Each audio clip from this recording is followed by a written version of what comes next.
काही वर्षांपूर्वी इथं SSI प्रमाणपत्र देऊन सर्व व्यवसायांना परवानगी दिली आणि हे परवा 4 दिवसापूर्वी लातूर अर्बन बँकेची मीटिंग झाली. त्या मीटिंगला तथाकथित कुंकुमाचे धनी सुद्धा उपस्थित होते. त्यांना हे पत्र दाखवण्यात आलं. त्यांनी ताबडतोब क्रीडा उद्योग केंद्राच्या महाव्यवस्थापकांना ते पत्र दाखवलं की तुम्हीच परवानगी दिलेली आहे. मुळात बांधकामाबद्दल तो मुद्दा आढळरावांनी उपस्थित केला आहे याच्यामध्ये.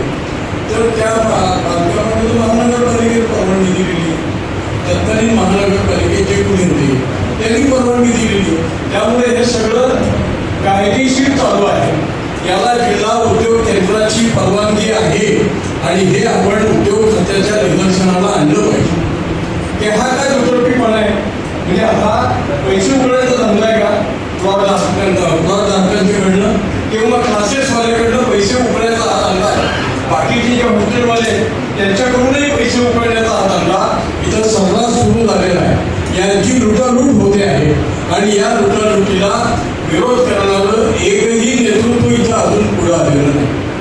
आता महेंद्रकरांनी जी सूचना केली ती सूचना अतिशय चांगली आहे.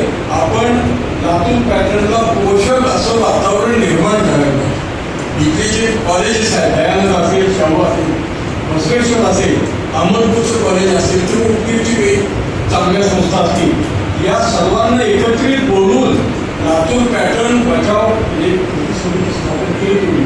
ही कृती समिती मर्यादित ठेवू नका.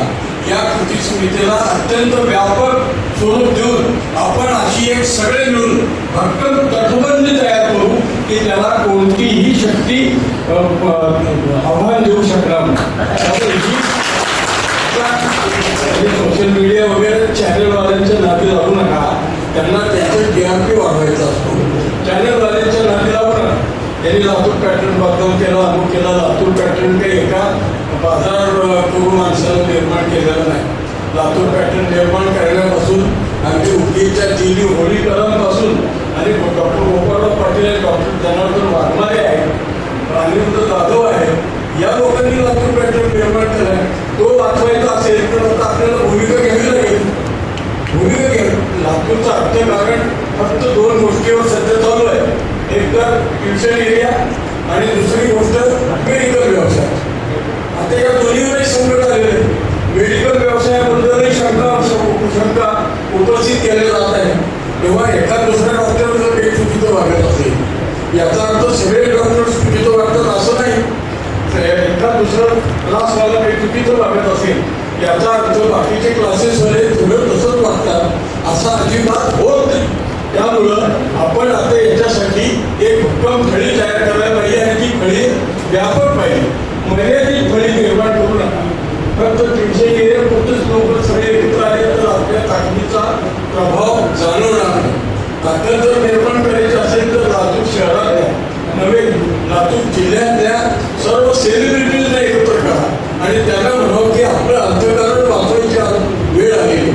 लातूरमध्ये काही उद्योगधंदे वगैरे MIDCचे 70% उद्योग बंद आहे.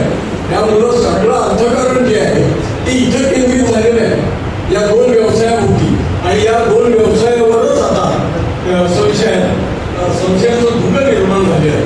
तेव्हा आपण सर्वांनी एकत्र येऊन एक व्यापक फळी निर्माण करावी. लातूर पॅटर्न बचाव समिती म्हणा किंवा काही म्हणा, पण त्याच्यामध्ये शहरातले सर्व शिक्षण क्षेत्रातले लोक घ्या, वैद्यकीय व्यवसायातले लोक घ्या, विधी व्यवसायातले लोक घ्या, व्यापारी घ्या, उद्योजक घ्या, कारखानदार घ्या, की आपण सगळेजण लातूर शहराला आणि लातूर पॅटर्नला बदनामीपासून कसं वाचवलं पाहिजे आणि यासाठी आपण फळी तयार करावी.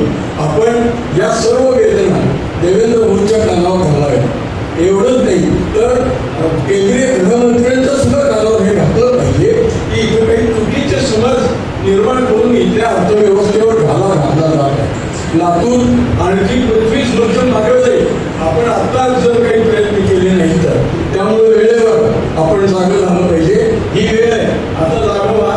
काय आमच्यात असेल मतभेद वगैरे सगळे सुद्धा नाही तर तसं म्हणजे आपण या मुद्द्यावर एकत्र आलो ही फार चांगली गोष्ट आहे. परंतु आता ही वेळ आहे आणि या वेळेचा आपण बरोबर या वेळेला एक भक्कम फळी निर्माण करण्याच्या दिशेनं पोषक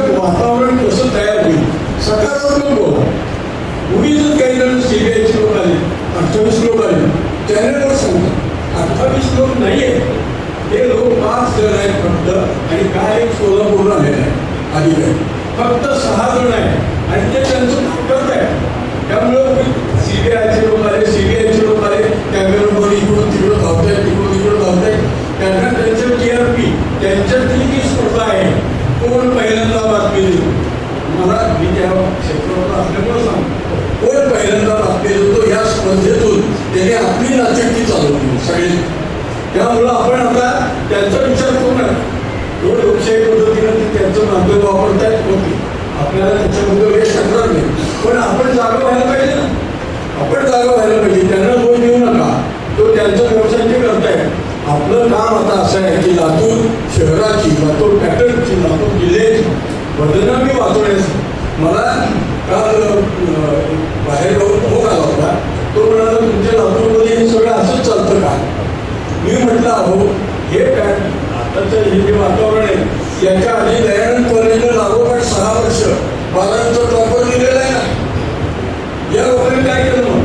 12वीचा टॉपर दिलेला आहे दयानंद कॉलेजला 6 वर्ष लागोपाठ. महाराष्ट्रात पहिला विद्यार्थी दयानंद असायचा, हे तुम्हाला माहिती आहे. अर्चनाचा आपल्यालाही माहिती की हा पॅटर्न आपण निर्माण केलेला आहे. इथल्या प्राध्यापकांनी, इथल्या शिक्षकांनी हा पॅटर्न आता वाचवायचा आहे. आणि या पॅटर्नच्या भोवती आपली भक्कम नोंदळ जर आपण तयार केली नाही तर आपली आर्थिक हानी तर होणारच आहे, तर लातूर शहर आणखी बदनाम होईल. त्यामुळं ही व्यापक आघाडी आपण तयार करूया. आपण सत्ताधीशांच्या कानावर हे घालावं, देवेंद्र भाऊच्या कानावर हे घालावं, उद्योगमंत्र्यांच्या कानावर घालावं की ही काय विसंगती आहे. जो जिल्हा उद्योग खात्याचा जिल्हा उद्योग केंद्राचा महाव्यवस्थापक असा आदेश देतो की हे सगळं बंद करा. त्याच वर्षात परवानगी दिलेली SSI प्रमाणपत्र दिलं म्हणजे काय दिलं? स्मॉल स्केल इंडस्ट्री, बरोबर आहे.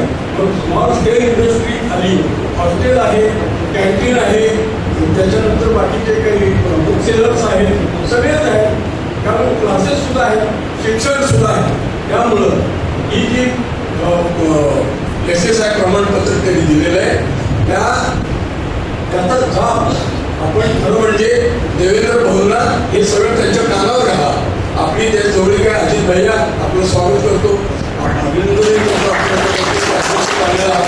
आणि शिक्षण क्षेत्रात आपला जास्त अभ्यास आहे हे मी जवळून पाहिलेलं आहे. त्यामुळं आपण आपल्या चिंतनाचा या व्यासंगाचा उपयोग करून शिक्षण क्षेत्रात ही जे कहाण्यात आमच्या सगळ्यांच्या अर्चनाताई आपण देवेंद्र भाऊंच्या कानावर घाला, अमित भैयांच्या कानावर, अमित शहांच्या कानावर घाला. कारण हे वाचवणं फार आवश्यक आहे आणि ही आता योग्य वेळ आहे. अर्चनाताई योग्य वेळी इथं आलेल्या आहे आणि या एरियाला भेट देणाऱ्या आणि आपलं गाणं ऐकणारे एकमेव नेते हे दोघंच आहे. त्यामुळं पहिल्यांदाच आलं, बाकी तुम्ही आलं का? कोणीच आलेलं नाही. त्यामुळं बाकीचे आपापल्या सोयीनं हे सगळं वापरत आहे. त्यांच्या नादी लागू नका, चॅनेलवरचं फारसं मनावर घेऊ नका. आणि आता हा पॅटर्न वाचवण्यासाठी आपल्याला कशी भक्कम तटबंदी तयार करता येईल, व्यापक अशी तटबंदी करा. शिक्षण संस्था चालकांना बोलवा आणि त्यांना सांगायला हवं. हे सगळे जे सिनियर लोक आहेत, सेलिब्रिटीज आहेत, वकील आहेत, प्राध्यापक आहेत, डॉक्टर्स आहेत, त्या सर्वांना बोलवू आपण आणि एक भक्कम तटबंदी तयार करू. धन्यवाद. तर त्या पत्रात असं म्हटलं की ही मीटिंग जिल्हाधिकाऱ्यांच्या अध्यक्षतेखाली झाली.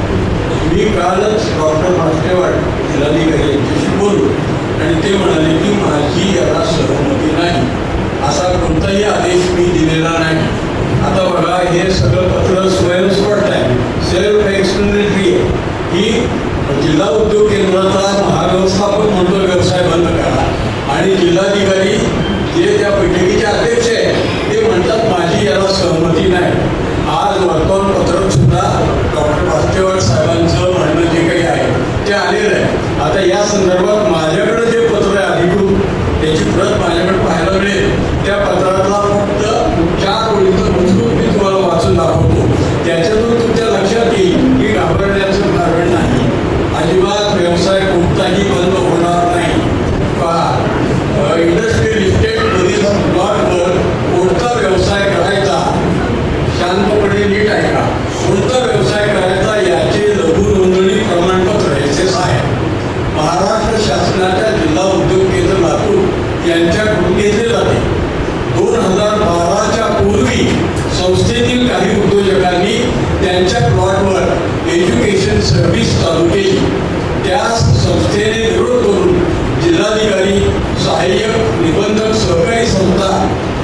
उद्योग केंद्र, उद्योग संचालनालय मुंबई यांना सदर सेवा उद्योगाबाबत तक्रारी करून सेवा उद्योगाबाबत विरोध करून त्याबाबत पत्रव्यवहार केला.